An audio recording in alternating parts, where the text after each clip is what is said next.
యెషయా గ్రంథము 53వ అధ్యాయము 2వ వచనం. దైవ చిత్తము అతడు ఎండిన నేలలో వేరు పాటుకొని చదువు లేత మొక్కవలే పెరిగెను. అతనికి సౌందర్యము గాని చక్కదనము గాని లేదాయను. మనలను ఆకర్షించు సొగసు ఏమీ అతనిలో కనిపించలేదు. Praise the Lord, praise the Lord. యేసుక్రీస్తు ప్రభువుని ఉద్దేశించి పలికినటువంటి మాట. అతనిలో సౌందర్యము గాని చక్కదనము గాని లేదాయను. మనలను ఆకర్షించు సొగసు ఏమి అతనిలో కనిపింపదాయను. యేసు ప్రభువులో ఉన్నటువంటిది. యేసు ప్రభువులో ఏమాత్రం సౌందర్యం లేదంట, చక్కదనము లేదు, మనలను ఆకర్షించేటువంటి సొగసు ఏది కూడా ప్రభువులో లేదు. అయితే యేసుక్రీస్తు వారు తన సౌందర్యాన్ని, తన సొగసుని, తన చక్కదనాన్ని ఎందుకు కోల్పోయారు? ఈ గ్రంథం మనకు చక్కగా వివరిస్తా ఉంది. అసలు మనకు సౌందర్యము కానీ చక్కదనము కానీ యేసు ప్రభుకు ఉందా లేదా? యేసు ప్రభు గురించి వర్ణించినప్పుడు ఆయన సుందరుడు అని చెప్పి వర్ణించిన తర్వాత ఇప్పుడు పలికినటువంటి యెషయా గ్రంథంలో పలికిన మాట ఏంటంటే, తనకున్నటువంటి సౌందర్యం అంటే అందం, తనకున్నటువంటి చక్కదనం, తనకున్నటువంటి సొగసు మొత్తము కోల్పోయాడు. మనల్ని ఆకర్షించడానికి తన దగ్గర ఏమీ కూడా లేదు. అది ఎందుకు కోల్పోయాడు? మన యొక్క పాపాల నిమిత్తమై తన సొగసుని, తన చక్కదనాన్ని, తన యొక్క అందాన్ని, సౌందర్యాన్ని మొత్తం కోల్పోయాడని ఇక్కడ మనకి తెలియజేస్తా ఉంది.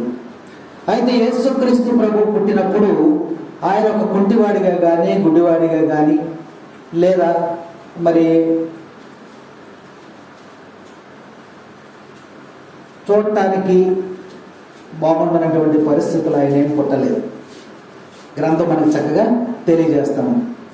ఆయన అందము ఎంత అంటే మానవ భాషకు అందనంత సౌందర్యము ప్రభువు కలిగి ఉన్నాడు. Praise the Lord, praise the Lord, praise the lord.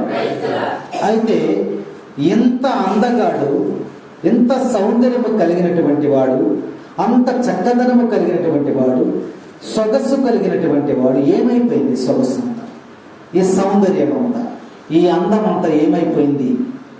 మరి లేఖనం మనకు చక్కగా తెలియజేస్తారు.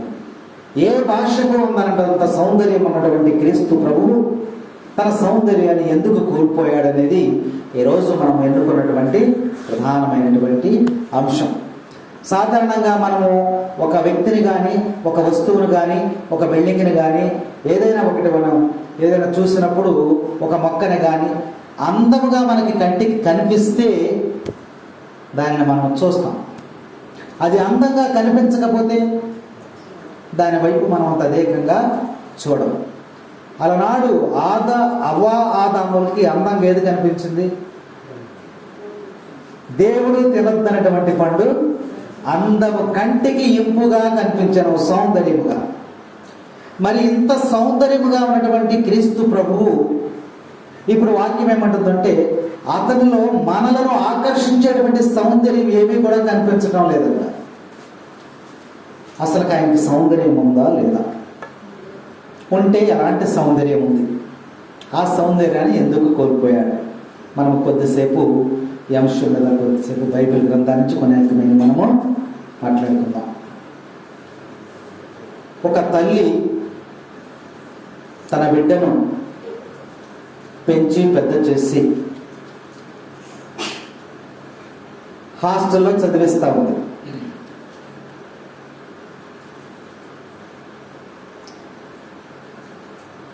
హాస్టల్లో చదువుతూ ఉండగా ఆ బిడ్డ ఏమంటుందంటే, నువ్వు ఎప్పుడూ కూడా హాస్టల్కి రావద్దు, నువ్వు వస్తే నాకు చాలా అవమానం, నీ ముఖం ఏమీ బాగాలేదు, అందవిహీనంగా ఉన్నావు, వికారంగా ఉన్నావు, కాబట్టి నిన్ను మా అమ్మ అని చెప్పుకోవటానికి నాకు చాలా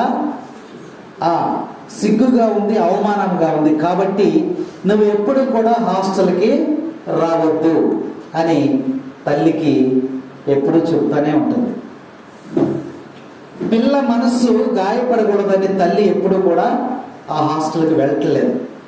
ఒకరోజు తల్లికి ఏం జరిగిందంటే, నిద్రించినప్పుడు ఆ బిడ్డకి ఏదో ప్రమాదం జరిగినట్టు, ఆ బిడ్డకి ఏదో ఆపద వచ్చినట్టు కల వచ్చింది. కలలో తను భయపడిపోయింది, అమ్మో నా బిడ్డకి ఏం జరిగిందని. అందుకనే బిడ్డకి ఏ సమాచారం అందించకుండా ఉదయాన్నే బయలుదేరి కాలేజీకి వెళ్ళిపోయింది. వెళ్ళిపోయిన తర్వాత అక్కడికి వెళ్ళి పలానా పాప కావాలని చెప్పినప్పుడు అక్కడికి వెళ్ళిన తర్వాత ఆ బిడ్డ తల్లిని చూడగానే తిట్టడం మొదలుపెట్టింది.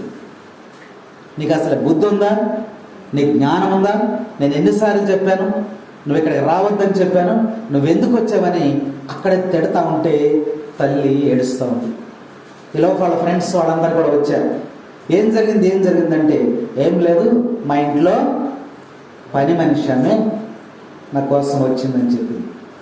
తల్లి ఎంతో దుఃఖపడి ఏడుస్తూనే అడుగుతుంది, అమ్మా నీకేం కాలేదు, నాకేం కాలేదు, నువ్వు అర్జెంట్గా బయలుదేరి వెళ్ళిపో, నువ్వు ఇక్కడ ఉండటానికి వీల్లేదు అని చెప్పి ఆ తల్లిని బాగా కోప్పడి ఎన్ని చేసిన తర్వాత ఏడ్చుకుంటూ ఇంటికి వచ్చేసిన తర్వాత ఆ సాయంత్రం ఆ పిల్ల బయలుదేరి ఇంటికి వచ్చింది. ఇంటికి వచ్చి ఇంకా వాళ్ళ అమ్మని మొదలుపెట్టింది. అక్కడ నిన్ను రావద్దంటే ఎందుకు వచ్చావు, నీ ముఖం ఎప్పుడన్నా అద్దంలో చూసుకున్నావా, నువ్వు అంత హీనంగా ఉన్నావు, నల్లగా ఉన్నావు, అలా ఉన్నావు, ఇలా ఉన్నావు, కురూపివి, అవి ఇవి అని చెప్పి తిడతా ఉంది. ఈ మాటలన్నీ కూడా ఎవరు వింటున్నారంటే వాళ్ళ అమ్మమ్మ వింటుంది.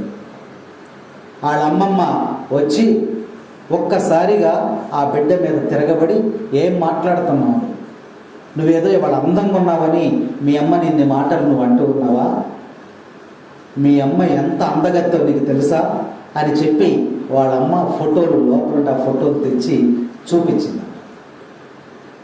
మీ అమ్మ అందములో నువ్వు ఎన్నో వంతు, నీకున్న దాన్ని చూసి మిడిసిపడుతున్నావు, చూడు ఇదిగో మీ అమ్మ అని చెప్పి ఆ ఫోటోలన్నీ కూడా ఆ బిడ్డకి ఇచ్చినప్పుడు ఎవరేమనంటే మీ అమ్మే.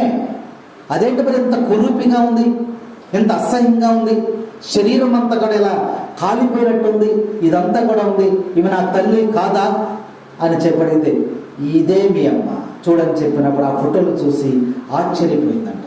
మరి ఎందుకు ఇలా మారింది అని చెప్తే అప్పుడు ఆ అమ్మమ్మ చెబుతుందంట. ఏం తల్లి ఏడుస్తూ ఉంది, దుఃఖిస్తూ ఉంది.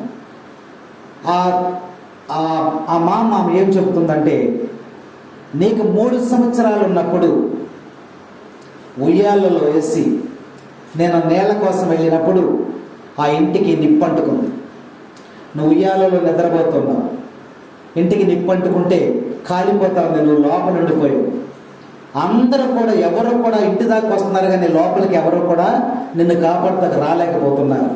అప్పుడు నీళ్ల బిందె తీసుకుని వచ్చి ఏం జరిగిందని చూసి ఇట్లా నిప్పుల్లో కాలిపోతా ఉంటే ఆ బిందె అక్కడ పడేసి ఆ నిప్పుల్లోనే లోపలికి వచ్చి నిన్ను బయటికి విసిరింది. ఆ మంటల్లో మీ అమ్మ కాలిపోయింది, లేకపోతే ఆ రోజు నువ్వు చచ్చిపోవాల్సి ఉండేది. Praise the Lord. నిన్ను కాపాడటం కోసము నీ తల్లి కాలిపోయి మరి ఇట్లా నల్లగా మారిపోతే హాస్పిటల్లో పెడితే మరి ఏదో రకంగా గాయాలతో ఈ విధంగా బతికింది. నువ్వు అందుకు సంతోషించాలి.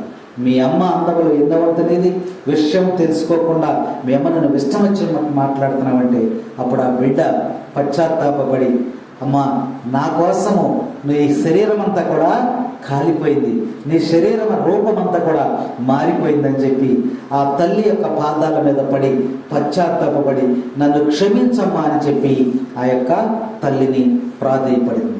Praise the lord. ఈ ఉపమానంలో మనం నేర్చుకున్నది ఏంటంటే, యేసు తల్లి తన యొక్క రూపాన్ని ఎందుకు కోల్పోయింది? ఎందుకు కోల్పోయింది? తన బిడ్డను రక్షించడం కోసం తన అందాన్ని, తన సొగస్సుని, తన చక్కదనాన్ని మొత్తం కూడా కోల్పోయింది. అలాగే యేసుక్రీస్తు ప్రభువు మానవాళిని రక్షించడం కోసము తన యొక్క సౌందర్యాన్ని, తన యొక్క చక్కదనాన్ని మొత్తం కూడా కోల్పోయినట్టు ఈ యొక్క వాక్యం మనకి తెలియజేస్తా ఉంది. అంటే మానవాళిని ఆయన అమితముగా ప్రేమిస్తూ ఉన్నాడు. తన ప్రేమను బట్టి నీవు చేసినటువంటి తప్పిదాలకి ఆయన ఏం చేశాడమ్మా? తన యొక్క రక్తమును, శరీరమును, జీవమును అంటే ప్రాణమును చివరికి దారబోసాడని చెప్పి ఈ యొక్క వాక్య భాగం మనకి తెలియజేస్తాం. ఈరోజు మనం సిలువ మార్గం చెప్తాం. సిలువ మార్గంలో ఆయన బహు అందగాడిగా ఉన్నటువంటి, సుందరాంగుడిగా ఉన్నటువంటి, చక్కదనము కలిగినటువంటి, సౌందర్యవంతుడు అయినటువంటి యేసుక్రీస్తు ప్రభువు సిలువ మార్గం మనం చెబుతూ ఉన్నప్పుడు ఆయన పడినటువంటి బాధలను బట్టి ఆయన ఏమైపోయాడమ్మా? తన చక్కదనాన్ని కోల్పోయాడు. Praise the Lord. అది కేవలం దేని వలన జరిగిందంటే నిన్ను యేసయ్య ప్రేమించటం వలన. ఆ ప్రేమ ఏం చేసిందంటే త్యాగం చేసింది. ఆ తల్లి ఏ విధముగా బిడ్డ కోసం త్యాగం చేసిందో అలాగే యేసుక్రీస్తు ప్రభువు మానవాళిని రక్షించడానికి ఆయన త్యాగం చేశాడు. ఆ ప్రేమ అనేది ఉన్నప్పుడు మనం త్యాగం చేస్తాం. ఇప్పుడు మన కుటుంబంలో బిడ్డలు ఉన్నారు. ఆ బిడ్డలని మీరు మీ బిడ్డల్ని ప్రేమిస్తున్నారా, ఇష్టపడుతున్నారా? మీ బిడ్డలని మీరు ఇష్టపడుతున్నారా, ప్రేమిస్తున్నారా? చెప్పండి. మీరిద్దరు మాట్లాడుకుంటున్నారా? మీ బిడ్డలని మీరు ప్రేమిస్తున్నారా? నేను ప్రశ్న అడిగా. మీ బిడ్డల్ని ప్రేమిస్తున్నారా, ఇష్టపడుతున్నారా? మీ అమ్మ నేను ఇష్టపడుతుందా, ప్రేమిస్తుందా? అసలు తెలియదంట. నాకు తెలియదంటుంది. ఇష్టపడటానికి ప్రేమకి చాలా తేడా ఉంది. యేసుక్రీస్తు ప్రభు మనల్ని ప్రేమిస్తున్నాడు, ఇష్టపడతాడు. ఇష్టం అంటే ఏంటి, ప్రేమ అంటే ఏంటి?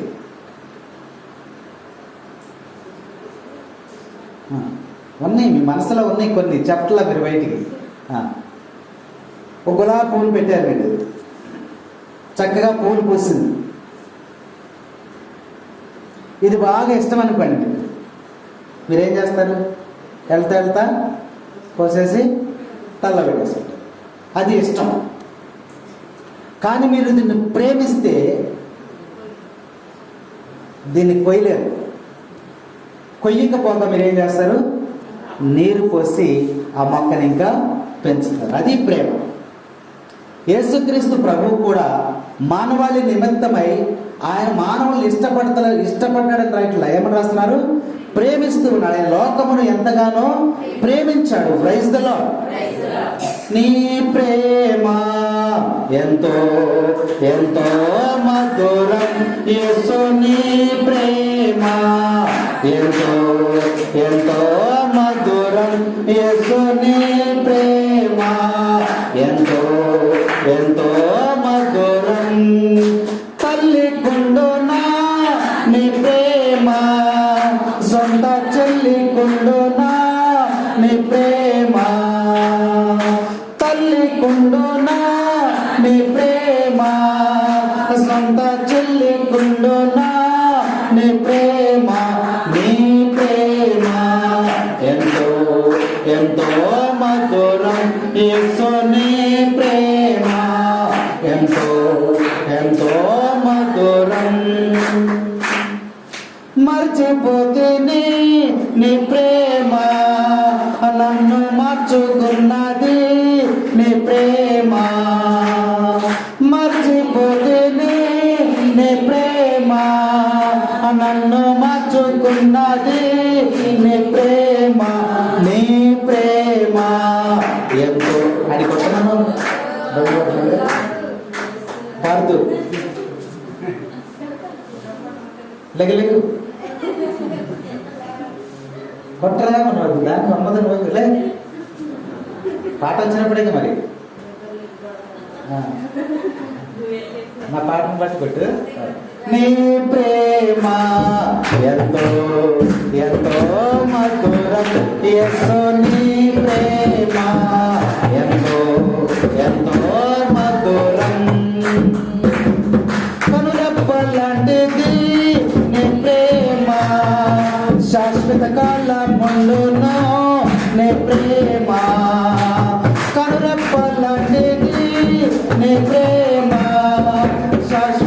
బలముండును నీ ప్రేమ, నీ ప్రేమ. యేసు నీ ప్రేమ ఎంతో ఎంతో మధురం. త్యాగమున్నది నీ ప్రేమలో, అధిక శాంతమున్నది నీ ప్రేమలో. త్యాగమున్నది నీ ప్రేమలో, అధిక శాంతమున్నది నీ ప్రేమలో. నీ ప్రేమ ఎంతో ఎంతో మధురం. సో నీ ప్రేమ ఎంతో ఎంతో మధురం. బలమున్నది నీ ప్రేమలో, గొప్ప భాగ్యమున్నది నీ ప్రేమలో. బలమున్నది నీ ప్రేమలో, గొప్ప భాగ్యమున్నది నీ ప్రేమలో.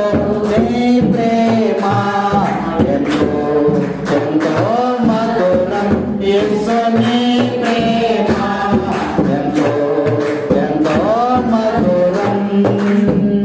నాకై సిలువ నెక్కెను నీ ప్రేమ, నాకై సిలువ వేసెను నీ ప్రేమ. నాకై సిలువ వేసెను నీ ప్రేమ, నాకై సిలువ నెక్కెను నీ ప్రేమ. నీ ప్రేమ ఎంతో ఎంతో మధురం. యేసు నీ ప్రేమ ఎంతో ఎంతో మధురం. యేసు నీ ప్రేమ ఎంతో ఎంతో మధురం. నాకై మరణించెను నీ ప్రేమ, నాకై తిరిగి లేచెను నీ ప్రేమ. నాకై మరణించెను నీ ప్రేమ, నాకై తిరిగి లేచెను నీ ప్రేమ. నీ ప్రేమ ఎంతో ఎంతో మధురం. యేసు నీ ప్రేమ ఎంతో ఎంతో మధురం. Praise the Lord, praise the Lord. తండ్రి వందనం, తండ్రి స్తోత్రం, యేసువా వందనం, యేసువా స్తోత్రం. Praise the Lord, praise the Lord, praise the Lord. ప్రభునందు ప్రియ సహోదరి సహోదరులారా, ఆయన మన కోసము తన యొక్క సౌందర్యాన్ని కోల్పోయాడు. మనల్ని రక్షించడానికి తన యొక్క చక్కదనాన్ని కోల్పోయాడు. మనలను రక్షించడానికి తన సొగస్సును కోల్పోయాడు అనేది ఈ వాక్య భాగంలో యెషయా గ్రంథం ద్వారా మనము తెలుసుకుంటూ ఉన్నాం. అయితే ఆయన అందం ఎలా ఉంది, యేసు ప్రభు అందం ఎలా ఉందో వాక్య భాగంలో మనం చూద్దాం. పరమగీతములు దీన్ని పరమగీతములు 1వ అధ్యాయము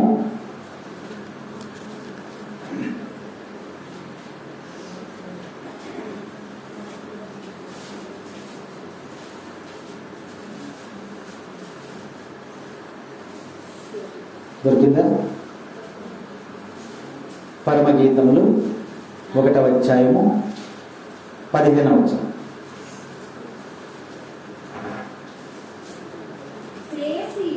ప్రేయసి నువ్వు ఎంత సొగసుగా ఉన్నావు, ఎంత సుందరముగా ఉన్నావు. నీ కన్నులు పావురము వలె ఉన్నవి. నువ్వు ఎంత మనోహరముగా ఉన్నావు, ఎంత మనోజ్ఞముగా ఉన్నావు. చాలు. ఇక్కడ ఈ 2 భాగాలు మనం చూసినట్లయితే పరమగీతాల్లో చక్కగా రాసింది. ఏం రాసి ఉందంటే, ఈ పరమగీతాలంతా కూడా ప్రేమను గురించి రాసి ఉంటుంది. ప్రేయసి, ప్రియుడు, ప్రియురాలు, వారి మధ్య ప్రేమ ఎలా ఉంటుంది అనేది అక్కడ రాసి ఉంది. వాక్య భాగం చూస్తే యేసు ప్రభుని గురించి నీవు ఎవరు అని మనం ఒక ప్రశ్న వేసుకున్నట్లయితే ఆయన అతి సుందరుడు. Praise the lord. అతి సుందరుడు. నీవు ఎంత మనోహరముగా ఉన్నావు. ప్రియుడు ప్రియురాలు మాట్లాడుకుంటున్నారు అక్కడ. ప్రియుడు ప్రియురాలు మాట్లాడుకుంటూ ఉన్నారు. ఆ ప్రియుడు మాట్లాడుతున్నాడు, ప్రియురాలు మాట్లాడుతూ ఉంది. ఒకరినొకరు చూసుకున్నప్పుడు నువ్వు ఎంత మనోహరముగా ఉన్నావు, నువ్వు ఎంత సౌందర్యముగా ఉన్నావు, నువ్వు ఎంత అతి సుందరుడుగా ఉన్నావని ప్రభు యొక్క రూపమును గురించి గ్రంథం మనకి వర్ణిస్తూ ఉంది. ఎలాంటి అందం అంటే చూడటానికి అందమును ఆకర్షణీయమైనటువంటి ముఖమును కలిగి ఉన్నాడు యేసయ్య. Praise the Lord. కొన్ని ముఖాలు మనం చూస్తే మనకేమనిపిస్తుంది? మీకు తెలుసు, ఇంట్లోకి బయటికి రాగానే పిల్లల్ని కాలేజీకి ఎక్కడికైనా పంపిస్తున్నారు అనుకోండి, అంతా రెడీ అవుద్ది అమ్మాయి లోపల. వాళ్ళ అమ్మాయి ఏం చేస్తుంది? ముందుకు బయటకు వచ్చి చూపుతుంది. ఏంటిది? ఆమె నచ్చిన వాళ్ళు వస్తున్నారు మీకు, ఆమె తర్వాత అప్పుడు పంపిస్తుంది. అంటే ఆమె ముఖము నచ్చల. కొన్ని ముఖాలు చూస్తే మనకి నచ్చవు, కొన్ని ముఖాలు చూస్తే మనకి కోపం వస్తుంది, కొన్ని ముఖాలు చూస్తే మనకి సంతోషం వస్తుంది. యేసుక్రీస్తు ముఖం చూస్తే మనోహరముగా ఉంటుందంట. Praise the Lord. Praise the Lord. కొన్ని ముఖాలు చూస్తే మన మనసులో ఉన్నటువంటి బాధ తొలగిపోతుందంట.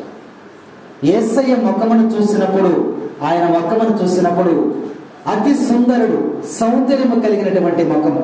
ఆ ముఖమును చూసినప్పుడు నీలో ఉన్నటువంటి బాధ, కష్టము, శోధన, వేదన అన్ని కూడా తొలగిపోతుంట. Praise the Lord. Praise the Lord. కాబట్టి ఈ లోకంలో ఉన్నటువంటి ముఖాలు మనం చూసినప్పుడు కొన్ని నచ్చవు, కానీ లోకమంతా కూడా చూసేటువంటి ఏకైకటువంటి ముఖము, అందమైనటువంటి ముఖము, సుకుమారమైనటువంటి ముఖము, గులాబీ రేకులు లాంటి ముఖము, లేత బుగ్గలు కలిగినటువంటి ముఖము ఎవరిదంట? యేసయ్యదని. ఆ ప్రియుడు ప్రియురాలుతో, ప్రియురాలు ప్రియుడితో సంభాషణ మనము అక్కడ వింటూ ఉన్నాం. ఆయన ముఖము ఎట్లా ఉందంటే ఎంతో మనోహరముగా ఉందంట. వర్ణించలేనటువంటి అందము యేసుక్రీస్తు ప్రభులో ఉందని వాక్యం మనకి తెలియజేస్తాము.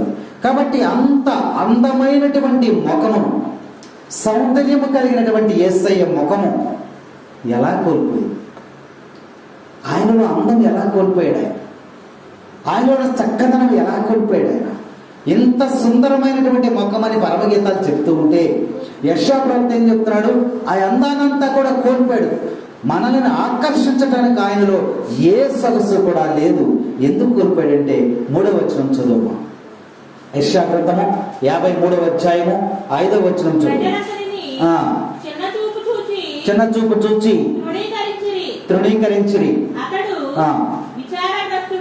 యెషయా గ్రంథము 53వ అధ్యాయము 5వ వచనం. కానీ అతడు మన తప్పిదముల కొరకు గాయపడెను, మన పాపముల నిమిత్తం ఆయన నలిగిపోయాను. అతడు అనుభవించినటువంటి శిక్ష ద్వారా మనకు శాంతి సమాధానము కలిగెను. అతడు పొందినటువంటి దెబ్బల ద్వారా మనకు స్వస్థత చేకూరెను. Praise the lord. ఎందుకు కోల్పోయాడు ఆ సొగసుని? మనము చేసినటువంటి తప్పిదముల వలన. ఎందుకు కోల్పోయాడు అతని సౌందర్యాన్ని? మనము చేసినటువంటి తప్పిదముల వలన. అతడు అతి సుందరుడై ఉండి ఆకర్షించడానికి ఏమైనా సొగసు లేనివాడుగా ఎందుకైపోయాడు ఆయన? మన తప్పిదముల వలన. మన యొక్క పాప భారాలన్నీ కూడా ఆయన మీద మోసి, సిలువ మోసి, కొరడాలతో కొట్టి, మేకులు కొట్టి, ముఖమంతా కూడా ఏమైపోయినా సౌందర్యం అంతా కూడా కోల్పోయాడని వాక్యం మనకు చక్కగా తెలియజేస్తా ఉంది. పరమగీతముల 5వ అధ్యాయం 10వ వచనం ఒకసారి జ్ఞాపకం చేసుకుందాం.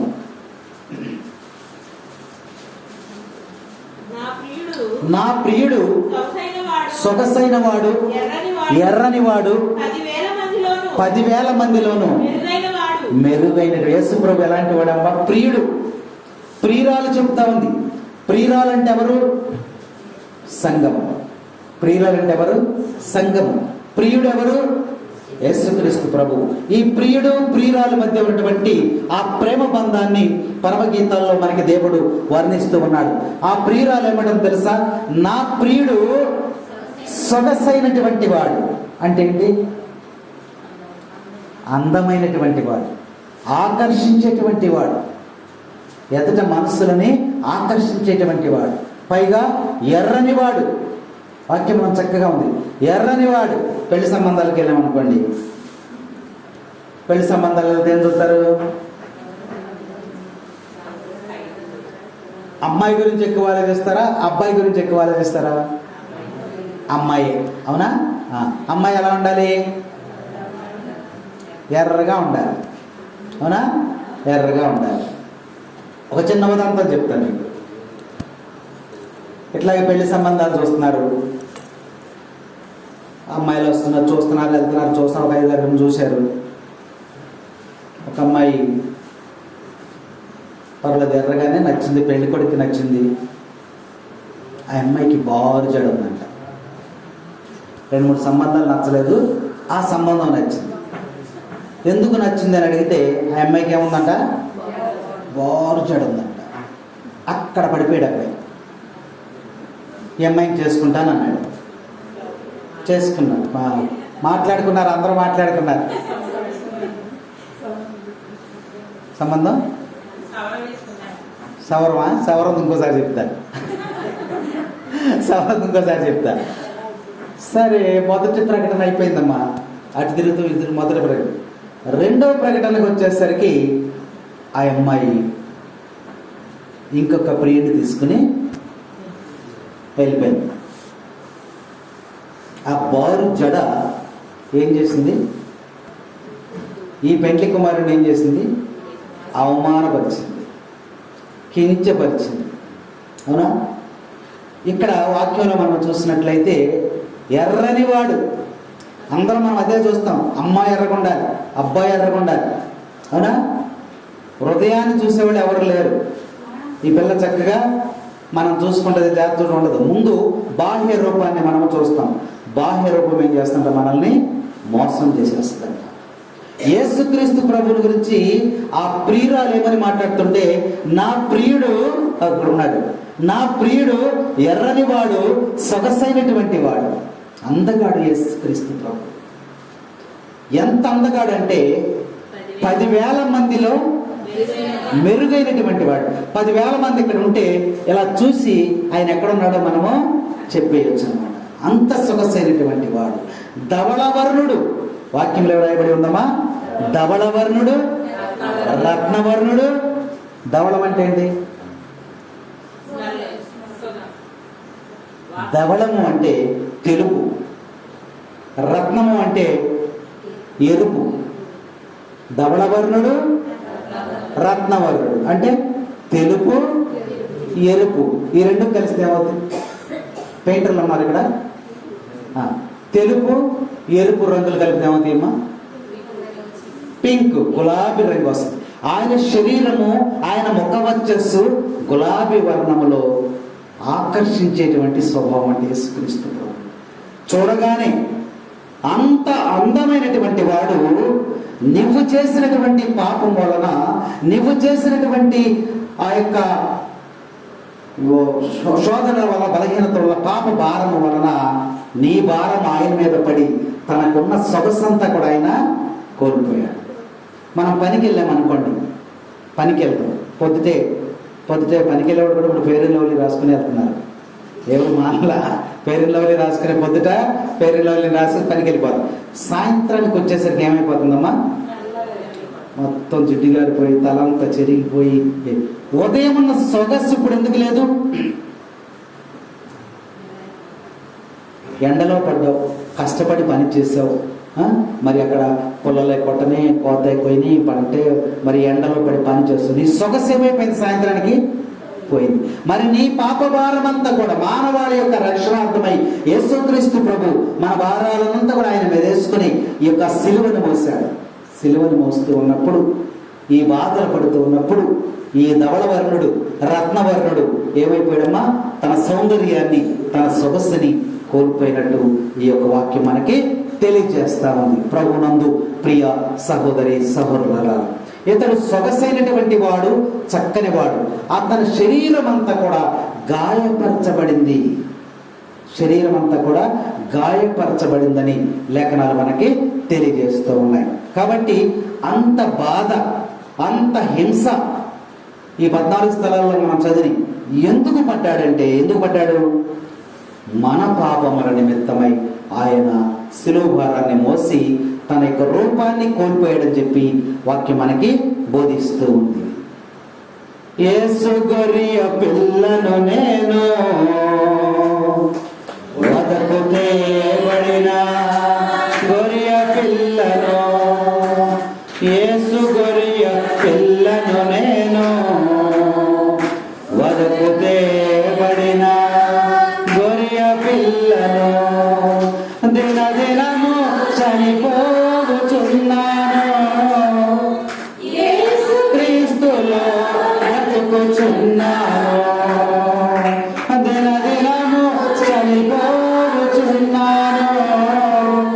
యేసు క్రీస్తులో బ్రతుకుచున్నాను, యేసు గొర్రె పిల్లను నేను, వదకు తేబడిన గొర్రె పిల్లను.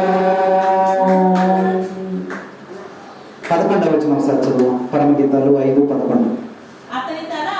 అతని తల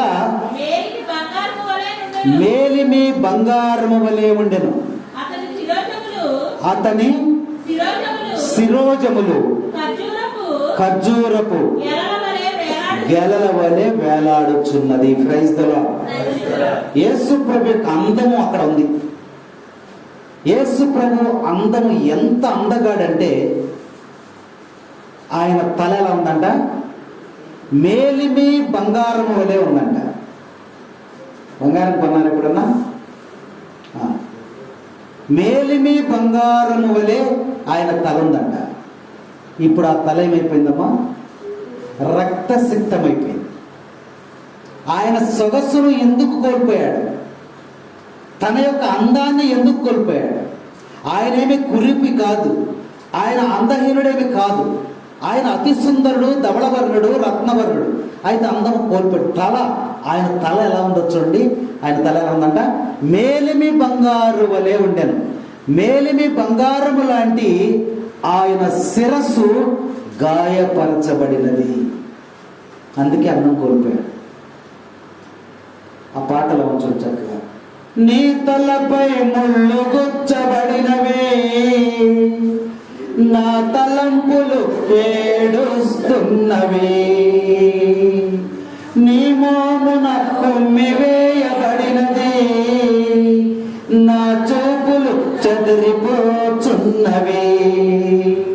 యేసు గొర్రె పిల్లను నేను, వదకు తేబడిన గొర్రె పిల్లను, యేసు గొర్రె పిల్లను నేను, వదకు తేబడిన గొర్రె పిల్లను.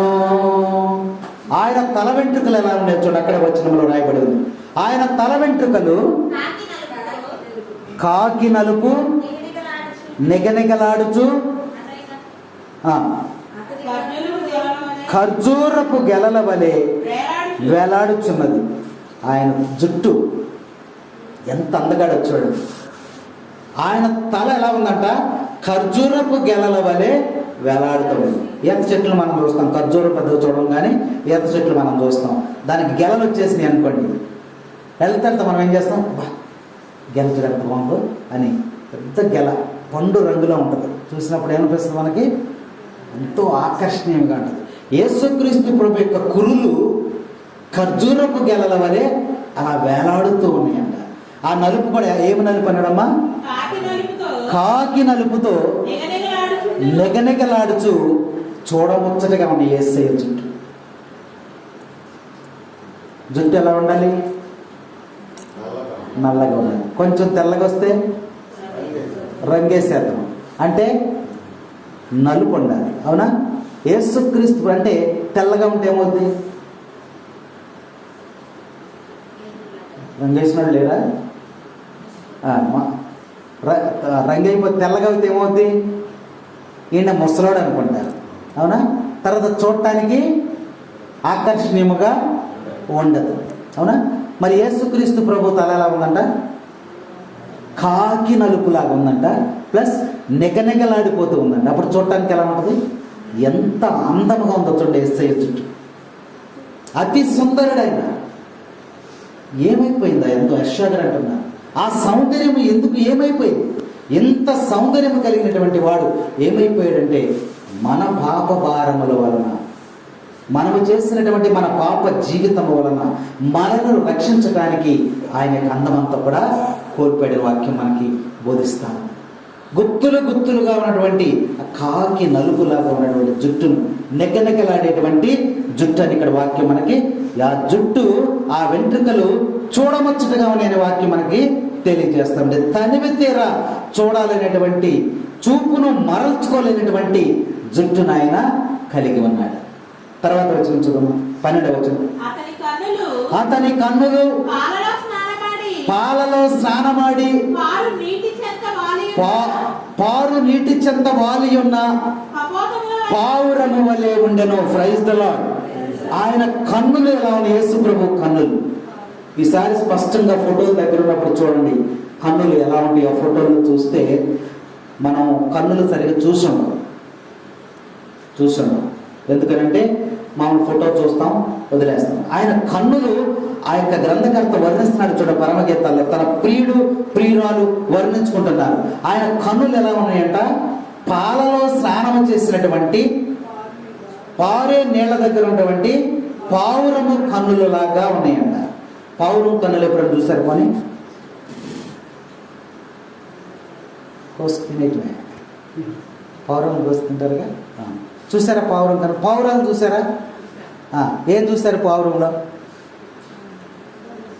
పావురం అంటే పావురమే. పావురంలో మనం చూడవలసింది ఏంటంటే కళ్ళు. పావురంలో చూడాల్సిందండి కళ్ళు.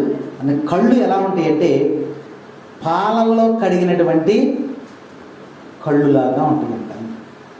తర్వాత కన్నంతా కూడా నీరు కలిగి ఉంటుంది, నీళ్లలో తిరుగుతున్నట్టుగా ఉంటుంది. పాలల్లో ఒక గోళీ వేసి తిప్పితే ఎలా కనపడుతుందో అలా యేసుక్రీస్తు ప్రభు యొక్క కళ్ళు ఆ పాలలో కడగబడినటువంటి పావురము కళ్ళులాగా ఉంటాయి. అంత పవిత్రమైనటువంటి కళ్ళు వాక్య భాగం మనకు స్పష్టంగా తెలియజేస్తా ఉంది. పావురము నేత్రము కలిగినటువంటి యేసయ్య, గవ్వ కన్నులు కలిగినటువంటి నేత్రములు కలిగినటువంటి యేసయ్య అనే గ్రంథంలో చక్కగా వ్రాయబడింది. పాపమును చూడలేనటువంటి యేసయ్య నేత్రాలై, పరిశుద్ధమైనటువంటి నేత్రాలు, పవిత్రమైనటువంటి నేత్రాలు, చూడదగ్గమైనటువంటి నేత్రాలు. ఒక ఆయనంట ఒక పావురాన్ని పెంచుకుంటున్నాడు. ఒక పావురాన్ని పెంచుకుంటే చక్కగా ఇంట్లో తిరుగుతూ ఉంది, చక్కగా మేతేస్తున్నాడు, ఆయన దగ్గరికి వస్తుంది, ఆడుకుంటుంది, పాడుతుంది, చక్కగా హ్యాపీగా ఉంటున్నాడు. ఒకరోజు ఆ ఇంటికి కుక్క వచ్చిందంట. కుక్కను కొడదామని ఒక కర్ర తీసుకుని ఇలా విసిరేసరికి కరెక్ట్గా ఏమొచ్చింది? అక్కడికి పావురం వచ్చింది. పావురం తలకు దెబ్బ తగిలి ఒక్కసారిగా అలా పడిపోయిందంట. అయ్యో పావురం పడిపోయిందంట. అక్కడ దగ్గరికి వెళ్ళినప్పుడు తన కళ్ళను తిప్పుతూ ఆయన వైపు అలాగే చూస్తూ అలా మూసేసిందంట. అప్పుడు తను, నేను ఎంత తప్పిదము చేశాను, నా పావురముని, నేను పెంచుకున్న పావురాన్ని నేనే చంపేసుకున్నాను అనే కళ్ళను చూస్తూ ఎంతో దుఃఖపడి ఏడుస్తూ ఉన్నాడంట. అలాంటి కళ్ళు యేసు కళ్ళు. యేసును సిలువ వేస్తున్నప్పుడు, కొరడాలతో కొడుతూ ఉన్నప్పుడు, మరి అనేక మంది యేసు ప్రభు దగ్గరికి వచ్చినప్పుడు ఆయన నేత్రములు చూసినప్పుడు ఆ నేత్రాలు చూడటానికి మన కన్నులు చాలనంత పవిత్రమైనటువంటి నేత్రాలని వాక్య భాగం మనకి తెలియజేస్తా ఉంది. కాబట్టి ప్రభునందు ప్రియ సహోదరి సహోదరులారా, ఇంకొకటి మనం జ్ఞాపకం చేసుకున్నట్లయితే పేతురు గారు యేసు ప్రభు యొక్క శిష్యుడే కదా. శిష్యుడైన తర్వాత ఆయన ఏమని చెప్పాడు? ఒక చోట అడుగుతూ ఉన్నాడు, పేతురు నీవు నన్ను ప్రేమించుచున్నావా? ఏమన్నాడు? పేతురు నీవు నన్ను, ఎప్పుడన్నాడు ఈ మాట? యేసుక్రీస్తు ప్రభు చనిపోయి తిరిగి లేచిన తరువాత అనేక మందికి దర్శనాలు ఇచ్చారు. సుమారు 500 మందికి దర్శనాలు ఇచ్చారు. ఆ దర్శనాలు ఇచ్చుకుంటూ సముద్రం ఒడ్డుకు వచ్చాడు. సముద్రం బయటకు వస్తే పేతురు గారు ఏం చేస్తున్నారు? చేపలు పడుతున్నారు. ఒడ్డుకు వచ్చారు. యేసయ్య చూశారు. చూసి అప్పుడు పేతురు గారిని ఆ సందర్భం అడుగుతున్నాడు, పేతురు, నీవు నన్ను ప్రేమించుచున్నావా? పేతురు ఏమన్నాడు? ఏమన్నాడు? ఏమన్నాడు? విన్నారా లేదా? విన్నారా లేదా? విన్నారా? ఏమన్నాడు పేతురు? నేను నిన్ను ప్రేమిస్తున్నానయ్యా. చెప్పాడు కదా ఆన్సర్, చెప్పాడు కదా. మళ్ళీ కొద్దిసేపు ఆగి, పేతురు, నీవు నన్ను ప్రేమించుచున్నావా? అయ్యా, నేను ప్రేమిస్తున్నానన్న సంగతి నీకు తెలుసు. నేను ప్రేమిస్తున్న సంగతి నీకు తెలుసయ్యా. నిన్నెవరు ప్రేమిస్తున్నారో, ఎవరు ద్వేషిస్తున్నారో కాళ్ళు ముడుచుకున్నాడు. కాళ్ళు ఇటు పెట్టి పక్కన. నిన్నెవరు ప్రేమిస్తున్నారో, ఎవరు ద్వేషిస్తున్నారో నీకు సమస్తము కూడా తెలుసు. అయినా సరే యేసు ప్రభు మళ్ళీ అడిగాడు. ఏమని అడిగాడు? ఒకే ప్రశ్న 3-4 సార్లు అడిగితే నీకేమనిపిస్తుంది? ఎందుకు ఎలా అడుగుతున్నారని ఆమెకు అనిపిస్తుంది. ఇక్కడ ఎవరో కోపం వచ్చిందన్నారు. ఇక్కడ ఒక రకరకాలైనటువంటి మొదటిసారి అడిగినప్పుడు పేతురు గారి పరిస్థితి ఎలా ఉందంటే, అయ్యా, నేను నిన్ను ప్రేమిస్తున్నాను అయ్యా అన్నాడు. ధైర్యంగా, గట్టిగా ధైర్యంగా అన్నాడు. ప్రేమిస్తున్నావా అని కొద్దిసేపు అని, పేతురు, నువ్వు నన్ను ప్రేమిస్తున్నావు. రెండోసారి అడిగేసరికి, అయ్యా, నేను ప్రేమిస్తున్నానయ్యా అన్నాడు. కొద్దిసేపు ఆగి మూడోసారి, అయ్యా, చిత్తమయ్యా, నేను నిన్ను ప్రేమిస్తున్నాను అన్నాడు. మొత్తం నీకు తెలుసు. నేను ప్రేమిస్తున్నానో లేదో కూడా నీకు తెలుసు. అయినప్పటికీ కూడా నువ్వు నన్ను అడుగుతున్నావంటే నీకు సమస్తము తెలిసే నువ్వు నన్ను అడుగుతున్నావు. అప్పుడు ఆయన యేసుప్రభు అంటున్నాడు, అందరికంటే ఎక్కువగా ప్రేమిస్తున్నావా? అందరూ ప్రేమించినట్టే ప్రేమిస్తున్నావా? అందరూ ప్రేమించినట్టే. యేసుప్రభుని అందరూ ప్రేమిస్తారు, అందరు ఇష్టపడతారు కదా, అందరూ ప్రేమిస్తారు కదా. అందరిలాగే ఇష్టపడుతున్నావా? అందరికంటే ఎక్కువగా ఇష్టపడుతున్నావా? అప్పుడు పశ్చాత్తాపడిపోయాడు పేతురు. ప్రభు ఎందుకు ఇన్నిసార్లు అడిగాడు? పశ్చాత్తాపం. ప్రభువా, నేను నిన్ను ప్రేమిస్తున్నానయ్యా. నేను ఎలా ప్రేమిస్తున్నానో నీకు తెలుసు. నిన్ను ఎవరు ప్రేమిస్తున్నారో, ఎవరు ద్వేషిస్తున్నారో కూడా నీకు తెలుసయ్యా. నువ్వు హృదయ అంతరంగాన్ని పరిశీలించేటువంటి వాడు. నీవు నన్ను ప్రేమించుచున్నావా? నీవు నన్ను ప్రేమించుచున్నావా? నీవు నన్ను ప్రేమించుచున్నావా? నీవు నన్ను ప్రేమించుచున్నావా? వీరందరికంటే ఎక్కువగా ప్రేమించుచున్నావా? వీరందరికంటే ఎక్కువగా స్తుతించుచున్నావా? వీరందరికంటే ఎక్కువగా ప్రార్థించుచున్నావా? వీరందరికంటే ఎక్కువగా ప్రార్థించుచున్నావా? నీవు నన్ను ప్రేమించుచున్నావా? నీవు నన్ను ప్రేమించుచున్నావా? స్తోత్రం స్తోత్రం స్తోత్రము యేసయ్యా.